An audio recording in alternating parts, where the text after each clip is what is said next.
Well, Kirby Smart's not worried about complacency. Here's what he told us in, I almost said Birmingham. Thankfully, it wasn't. It was in Atlanta. It says, "I don't think any of our guys would rest on their laurels because we really, because we don't really have a lot of guys that have laurels to rest on." I think that's the biggest thing that everybody keeps bringing up.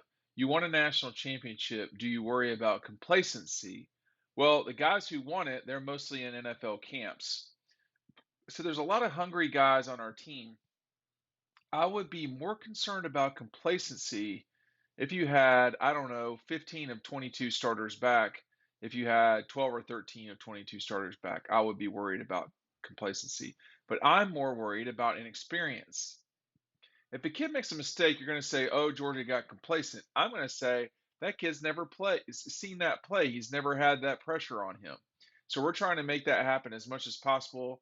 I'm not as worried about guys resting on their laurels.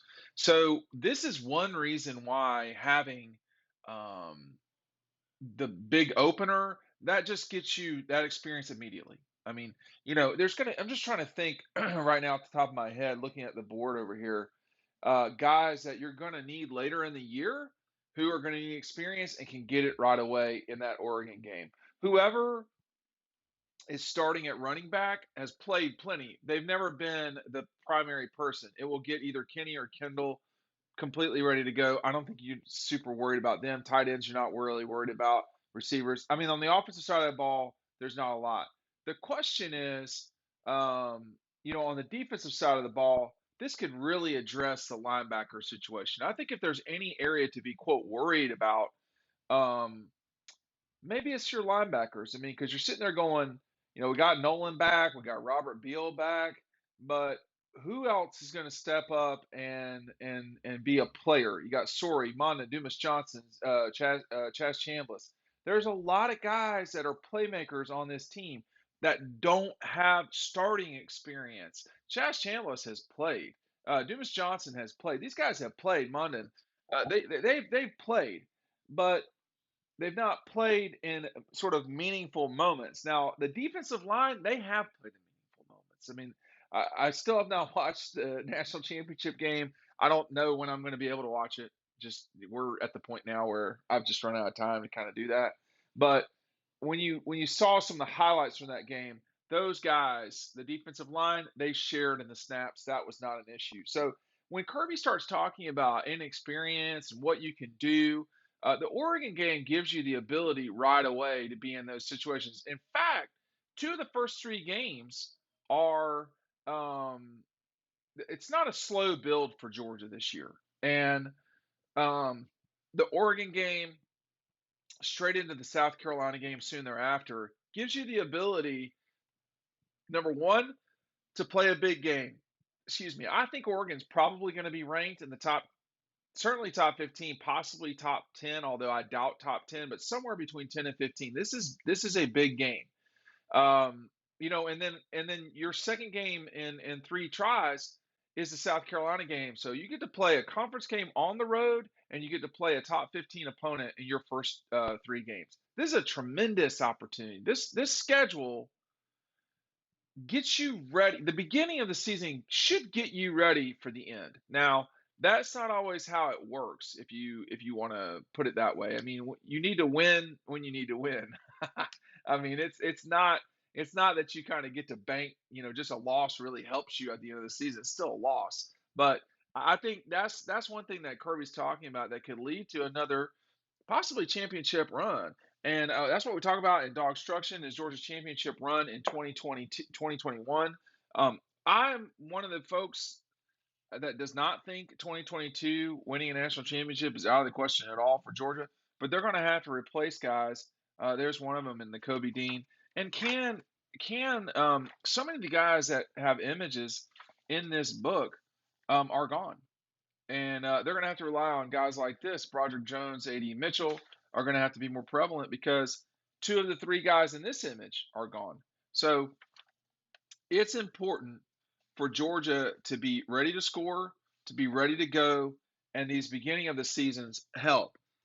When you order Dogstruction, you get our 2022 preview included. I do not have tons of these left. You need to order this now because this offer is not going to last long. If you are a annual member at DogPost, you're getting the 2022 preview sent to your house in the next 2 weeks. So if that's another thing you want to be a part of, you should sign up. It's an awesome service. You get to chat with me, Matt, Ryan, all day long over on our message boards, exclusive for primary for premium members.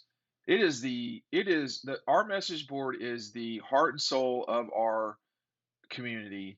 It is the reason why I'm here. It is an extremely important fabric of our daily life covering the dogs.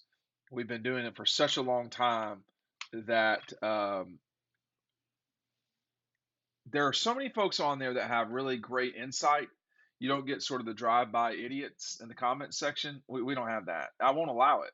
So that's what the value is there in being a member over at Dog Post. And you can get the magazine included for free. Anyway, the links for all of those are down below. I don't think there's really a concern about complacency, because it is correct that, you know, who on this team is really at a moment where they can just not do anything and they'll be all right. I can think of two guys. First, Jalen Carter. Second, Brock Bowers. Now, Jalen Carter can just go to the NFL. Brock Bowers has got, he needs at least another season of something good, but he's got 2 years left at Georgia. Everybody else has critics, doubters, whatever you want to call it. You look at Stetson. I don't think I need to explain that people critique and criticize him consistently. You're the quarterback of Georgia. Welcome to, reality. The running backs, can they replace Zamir and James?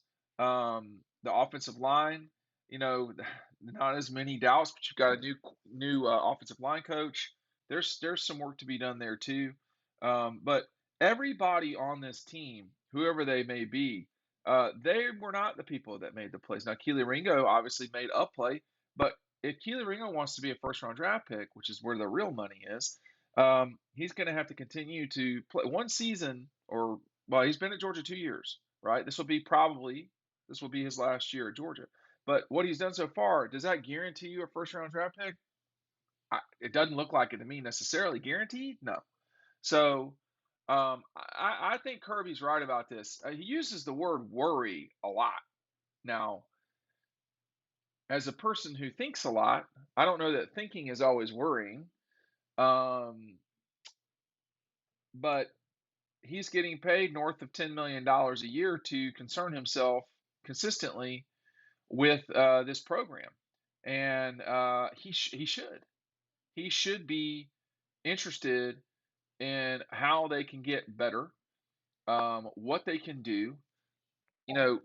Nick Saban at Alabama has done as good a job as anyone in college football history in establishing a program and winning the title as many times as possible.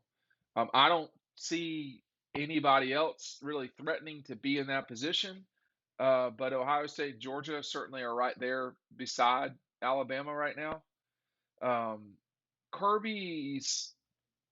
The expectation is to go win and win in a big way. And if he only wins one national championship, that's not going to get it done. It's not a failure. Folks that say stuff sometimes and just like get out of control with the hyperbole. No, Kirby's not going to go down as a failure. No, but he will have not lived up to his potential. And really, what he should be doing it for himself, right? Not for Georgia, not for the players or anything. Do it for yourself, because when you do it for yourself, everyone else benefits. And all that other stuff sounds good when people say it, but he's someone that should really win multiple national championships. I mean, Ryan Curley and I talked about this a lot when we were in Atlanta. We had a lot of time to kill. And when you look at where Georgia's at, college football is changing, but it constantly changes. You think it's the same as it was when Nick Saban took over at Alabama? No. So it's going to constantly change. That's part of life, adapt or die.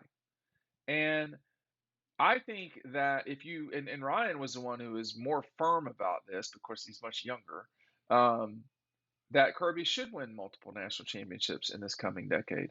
I was talking one point with Jeff Dantzler at Foley Field, and I think it was after the 17 season. And I said, if they're 10 years into it and he doesn't have multiple national championships, that would be a little bit, that would be a disappointment for Georgia people because they have thrown every resource at this that they can. They're serious. And they weren't. Now, they were not serious, okay? And this is what I was talking about years ago. They are now. And when you're serious and you're taking it to the next level, which Georgia has, and you've committed to a coach who is young, there's a real opportunity, and this is not blasphemous. There's a real opportunity to do what Nick Saban did and more. It's just going to be hard to pull that off because it was hard for Nick to do that. So we'll just see. But no one at Georgia right now. I mean, they haven't even proven that they're the better program than Alabama. What are they just going to celebrate the national championship forever? No, that's not how this works.